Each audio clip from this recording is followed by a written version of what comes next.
প্রতিটা জায়গায় প্রতিটা জায়গায় আন্দোলন করে আমাদেরকে পশ্চিম বাংলার রাজধানী কলকাতায় যেতে হবে। প্রয়োজন হলে আমরা ব্রিগেড যাব। আপনারা প্রস্তুত আছেন? হাত তুলে বলুন প্রস্তুত আছেন? প্রস্তুত আছেন? হাত নামান। ওই কে আসবে প্রশ্ন করবেন না, কে আসবে প্রশ্ন করবেন না। আমি একা থাকবো, সঙ্গে আওলাদে আল্লামা থাকলে অসুবিধা আছে আপনাদের? হাত তুলে বলুন অসুবিধা আছে? কেন? আমরা জানি ইতিহাসের পাতা সাক্ষী দিচ্ছে, যতবার আমরা লড়াই করেছি, সংগ্রাম করেছি, সংখ্যা বেশি হলে আমরা জিতিনি, আমরা সংখ্যা কমে জিতেছি। সংখ্যা বেশি হবে আর তার মধ্যে যদি মুনাফেক ঢুকে যায় তাহলে আমাদের হার কিন্তু অনিবার্য, হারতেই হবে।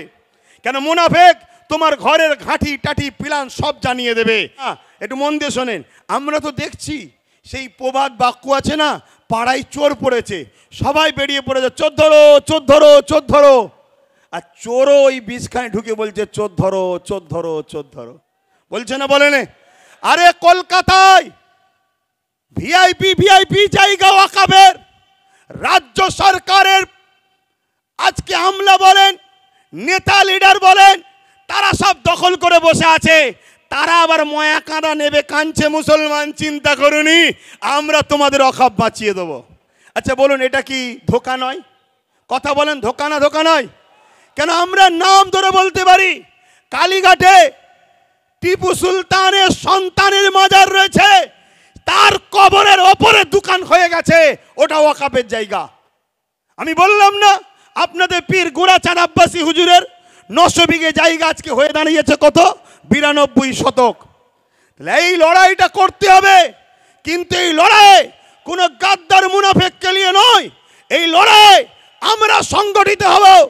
প্রকৃত যারা সংবিধানকে ভালোবাসে, প্রকৃত যারা ইমানদার, আমরা সংগঠিত হয়ে এই লড়াই শুরু করেছি। ইনশাআল্লাহ এই লড়াইয়ের শেষ ইনশাআল্লাহ আমরা করেই দেখাবো। বলুন ইনশাআল্লাহ। আর একটা ছোট্ট নমুনা দিয়ে যাচ্ছি।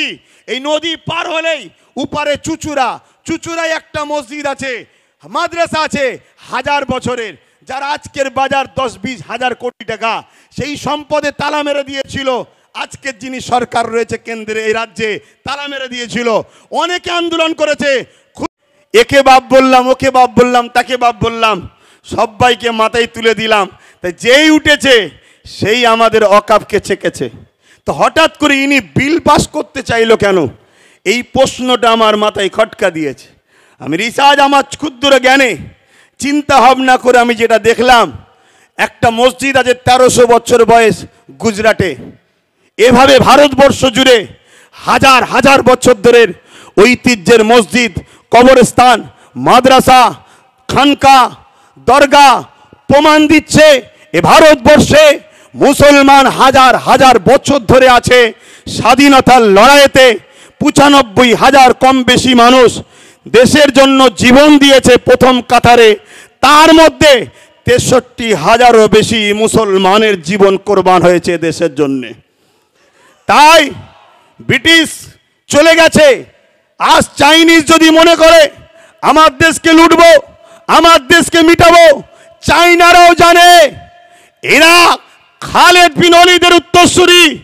এরা জানে এরা হযরতে সিদ্দিক আকবরের উত্তরসূরি, ফারুক আজমের উত্তরসূরি, হযরতে মৌলা আলীর উত্তরসূরি।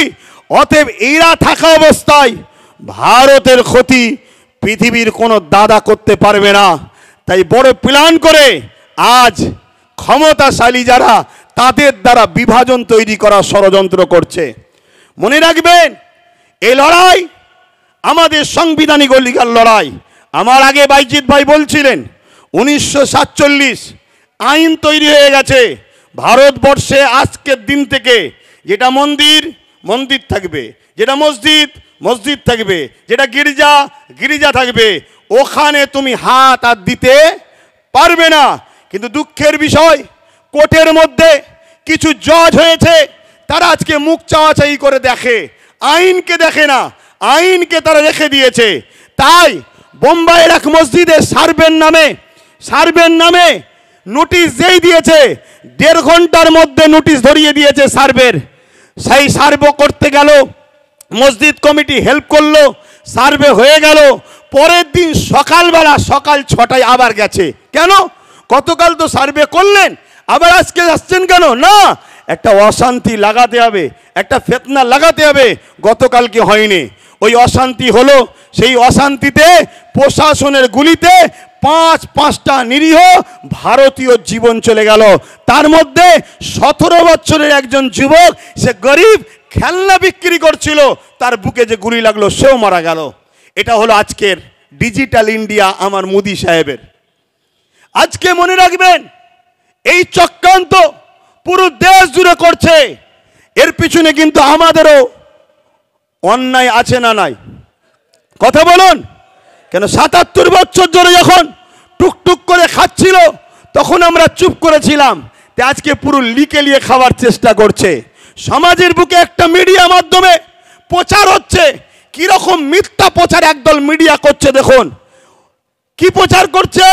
1995 একটা আইন হয়েছিল, সেই আইনে নাকি আছে মুসলমান 4-5 জন যেখানে দাঁড়াবে, দাঁড়িয়ে বলবে এটা আমার, সেটা ওয়াকফ হয়ে যাবে। শুনছেন? আচ্ছা, এটা কখনো হয়? এটা কখনো হয়? এভাবে সমাজের মধ্যে বিভাজন তৈরি করছে। আরেকটা কথা মনে রাখবেন, আমার ভারতবর্ষের 140 কোটি মানুষের মধ্যে 100 কোটি মানুষ হলো অশিক্ষিত, তাদের পেটে বিদ্যা নেই। এ বিদ্যা দেওয়া হয়নি ইচ্ছা করে, তাদেরকে ইতিহাস পড়ানো হয়নি। তাদেরকে যদি ইতিহাস পড়ানো হতো তাহলে তারা বাবর, আকবর, হুমায়ুন এ দেশের জন্য কি করেছে সেটা জানতে পারত। অবশ্যই বাবর, আকবরের সাথে আমার কোনো সম্পর্ক নেই, কেন তারা ছিল রাজনীতির নেতা, আমরা ধর্মগুরুর লাইনের মানুষ। তাই বলে যায়, তারা মিথ্যা প্রচার করছে বাবর, আকবর, হুমায়ুন নাকি মন্দির ভেঙে মসজিদ তৈরি করেছে। আরে শিক্ষা অর্জন করুন, জানুন, না জানলে জেনে নিন। যেখানে অন্য কারো সাধারণ জায়গা থাকবে, মন্দির তো অনেক দূরের কথা, সাধারণের একটা জায়গা আছে, ওই জায়গাকে কেউ যদি জোর করে মসজিদ করে, ওইখানে নামাজ হবে না। কেন? জোর করে ধর্ম হয় না, জোর করে গুন্ডাগিরি হয়। ধর্ম আর গুন্ডাগিরি দুজনে একে অপরে কখনো এক হতে পারে না। কিন্তু আজকে এইভাবে আমার দেশের একটা সমাজকে ভুল বুঝিয়ে দেশের মানুষের মধ্যে বিভাজন লাগিয়ে দিল। এটাই হলো আজকে কেন্দ্র সরকারের একটা ষড়যন্ত্র। এর বিরুদ্ধে আমাদের সংগ্রাম সোচ্চার হওয়া দরকার আছে না নাই? তাহলে ওয়াকফ বাঁচাবার জন্য লড়াইয়ের দরকার আছে না নাই? হাত তুলে বলুন, লড়াইয়ের দরকার আছে না নাই? একদিকে যেমন ওয়াকফ বাঁচবে, অপরদিকে সংবিধানের ঐতিহ্যটাও বাঁচবে। হাত লম্বা করে তুলুন, দরকার আছে না নাই? এই একটা মিটিং করে দিলেই কি হয়ে যাবে? কথা বলুন, একটা মিটিং করে দিলেই হয়ে যাবে? এই বাঁচাবার পন্থা আছে, হাত নাবান, বাঁচাবার পন্থা আছে। যেভাবে আমরা আন্দোলন করছি গণতান্ত্রিক প্রক্রিয়ায়, এই আন্দোলনকে আরও বাড়াতে হবে। কি বাড়াতে হবে না হবে না? এইটা প্রতিটা জায়গায় করে করে আমার ভাই বলছিলেন যে আব্বাস সিদ্দিকী ভাই, অনেকে বলছে যে এত দেরিতে নামলো কেন? না বন্ধু, যখন তুমি কিছু জানতে না ঘুমোচ্ছিলে তখন ওয়াকফ সিগনেচার হয়েছিল, ভোটাভুটি হয়েছিল। সেই সময়ে কোনো দাদা, কোনো মুফতি মাওলানা কেউ নিজের বাড়ি ক্যাম্প তৈরি করে মানুষের ফরমে সই করায় না, সেটা আব্বাস সিদ্দিকী করেছিল। শুনে রাখো, তাতে ভোটাভুটি সিস্টেমে 50 লক্ষ লোকের স্বাক্ষর চেয়েছিল, সেটা 3.5 কোটির ওপরে লোকের স্বাক্ষর হয়েছিল। সেটা আমি আমার বাড়িতে ক্যাম্প তৈরি করে মানুষকে দাওয়াত দিয়ে খাইয়ে সই করিয়েছিলাম যে ওয়াকফের বিরুদ্ধে সই করো, যে আমরা ওয়াকফ বিল চাই না, আমাদের যেটা আছে সেটাই থাক। বুঝে আসছে? দ্বিতীয় নম্বর কথা শোনো, আজকে এইখানেই শুধু শেষ করে দিলে হবে না।